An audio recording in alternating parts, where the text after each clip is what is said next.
In the world of luxury watches, Patek Philippe is regarded as one of the definitive masters of complications. Having developed some of the most elaborate mechanical watches in the industry, Patek has a nearly unrivaled list of patented complications, movements, and innovations. And while Patek may make some of the most impressive, most complicated, and most intoxicating watch movements, that's actually not what we're discussing today. Today we are talking about Patek in a slightly different light. We're highlighting Patek Philippe as a value proposition, specifically the annual calendar complication. Let's get into it.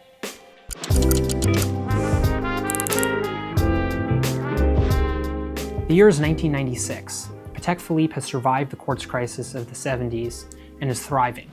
In the last 10 years or so, the brand has released some of its most notable models: the 3940 Perpetual Calendar, the iconic 3919 Calatrava, the 3970 Perpetual Calendar Chronograph, and much more.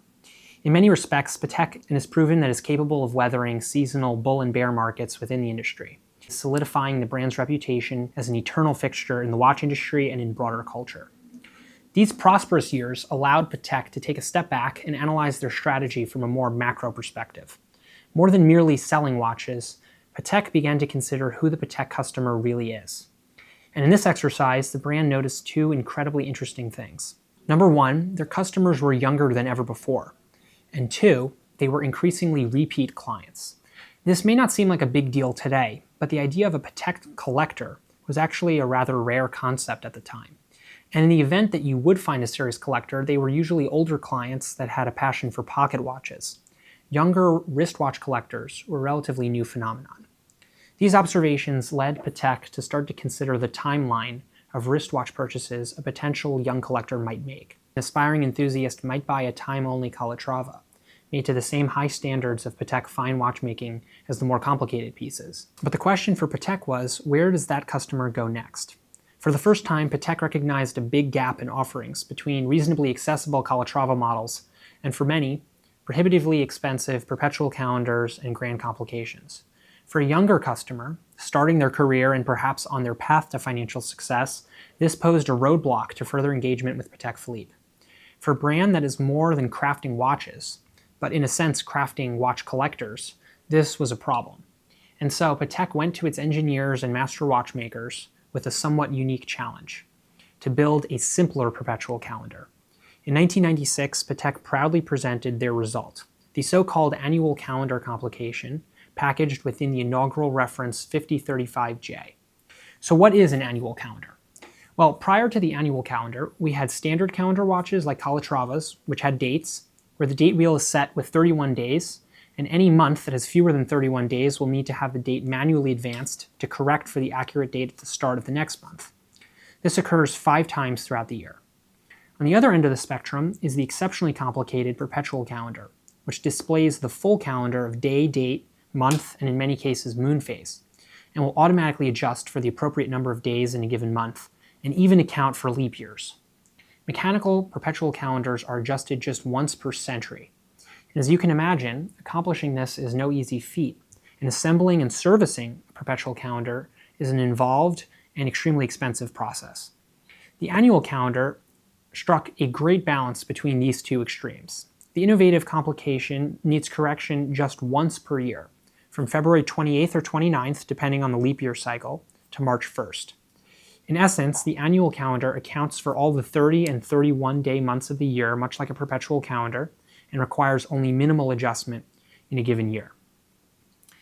This was the brilliance of the annual calendar complication with the reference 5035J of 1996. For the very first time, a collector could access the world of Patek Complications, but at a far more accessible price point. For context, the 5035 retailed for $19,500 when first released, while Calatravas were about $10,000 at the time, and a perpetual calendar reference 3940 was priced in the low 40s. Similarly, the less complicated nature of the annual calendar passes the same economy down to the service of the movement. Servicing of annual calendars is both simpler to execute for the watchmaker and in turn far less expensive for the collector. The 5035 proved fantastically popular in 1996, winning a whole host of awards, including the Swiss Watch of the Year in 1996. The annual calendar also marked the beginning of a legacy for Patek of accessible complications that now constitute some of the most beloved Patek models in the collections. For example, just 2 years later in 1998, Patek relaunched their manually wound chronograph, the Reference 5070, with a retail price in the low $30,000 price range, situated below the more complicated perpetual calendar chronograph. Similarly, in the year 2000, Patek resurrected the world time complication, the Reference 5110, also positioned in the $20,000 price point category. Thus, the annual calendar not only ushered in a new family of successful calendar complications, but also an entire new marketing campaign to round out the Patek Philippe collections. In the years since the 1996's 5035, the annual calendar itself has expanded to include a host of references, each with its own idiosyncrasies and defining characteristics. In 1998, Patek Philippe modified the 5035 with the Reference 5036, a bracelet variant of the model that added a moon phase to the 5035's previous display, which only featured day, date, month, and a 24-hour indication. The 5036 also incorporated a power reserve indicator at 12 o'clock. Broadly speaking, the fundamental layout of the annual calendar was preserved, and the 5036 simply built upon the legacy of the original model. Next, in 2004, Patek introduced a lesser-known model, the 5135. This watch was novel not only for its case design, but also for the aperture indicator layout of the model. The 5135 has cultivated a cult-like following of enthusiasts that are especially passionate about the unique case shape of this piece. The next major update to the annual calendar came in 2005 with the introduction of the monumental Reference 5146. The 5146 continued the design language of the 5035 and 5036 with some added refinements. The Roman numeral dial of the previous iterations was replaced with an Explorer dial and applique stick indexes. This actually makes the appearance of the dial far less cluttered and more streamlined. Along the same lines, the power reserve was updated to a simpler plus-minus sign at 12 o'clock with a small hand pointing to full and empty power reserve. The final significant change was the framing of the date window at 6 o'clock, a subtle refinement that actually makes quite an impact in finishing the dial off neatly. The 5146 was so successful that it stayed in production for over 15 years, finally phased out by 2021. For pre-owned annual calendars, these are quite common to come by alongside the 5035s.